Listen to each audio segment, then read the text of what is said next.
Friends, welcome to the channel. Today we are starting a new season of growing plants. The flowers we are about to sow will likely bloom as early as May. So if you want to see these particular flowers blooming in May, you can also start little by little. Which flowers are we sowing today? I'll list them for you. You can also see them in the photo. Eustoma mix, red pelargonium and pelargonium mix, dichondra and various types of begonias. Deluxe begonia, Bedelboom begonia and tuberous begonia. And we are also sowing trailing petunias.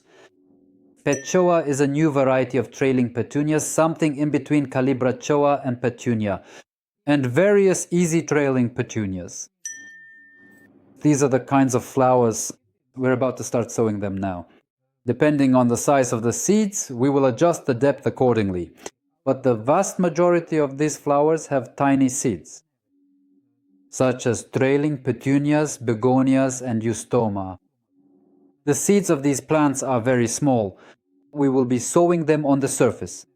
The seeds of dichondra and pelargonium are quite large, so we will plant them about 2 to 3 millimeters deep and cover them with a layer of soil.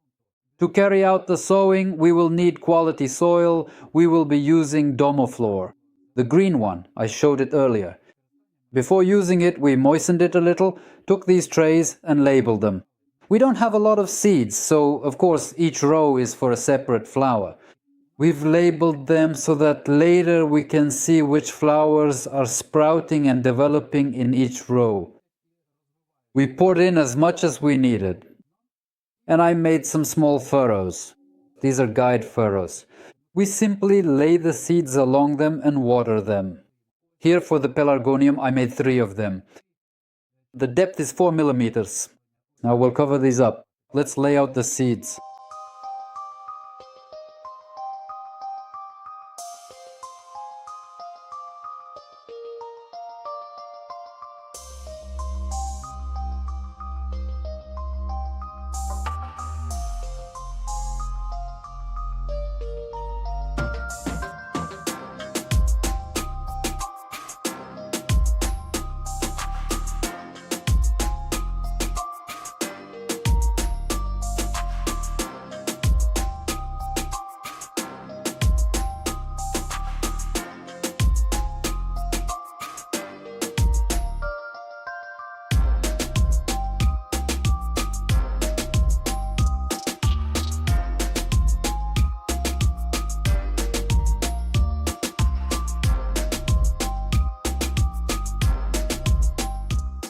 Laying out the seeds doesn't take much time since we're sowing just a few plants right now. We'll water thoroughly and place them on the shelf on the rack at the right temperature. Let's water them. We water with clean room temperature water using a sprayer.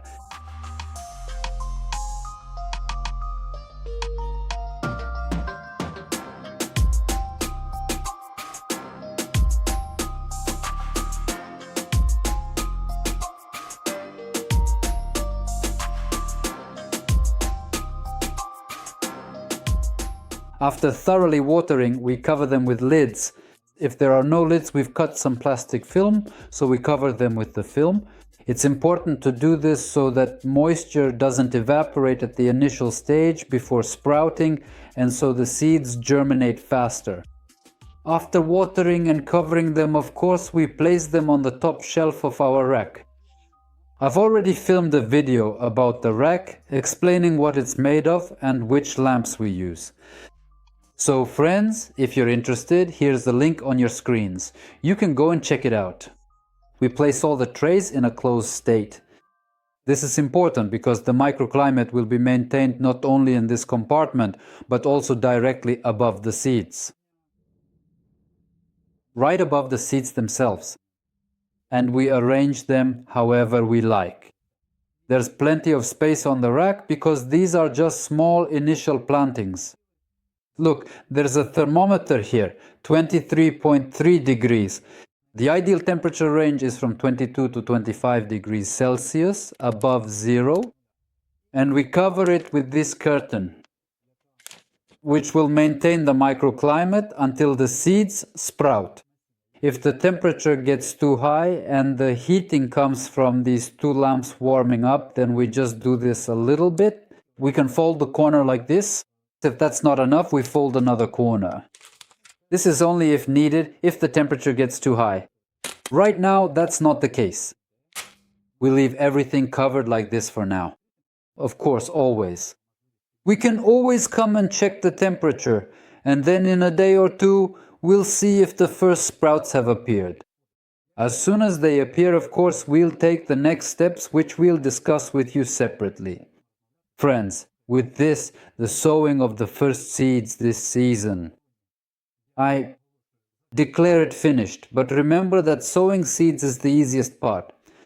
Next will come the more challenging part, getting the seedlings to sprout and growing the seedlings themselves. Then comes flowering, transplanting, and the flowering of the vegetables as we get the harvest. So there's a lot of work ahead, but don't worry, we'll get through it all, everything will be fine. All right, I wish everyone good health, beautiful plants, and peaceful skies above. Goodbye.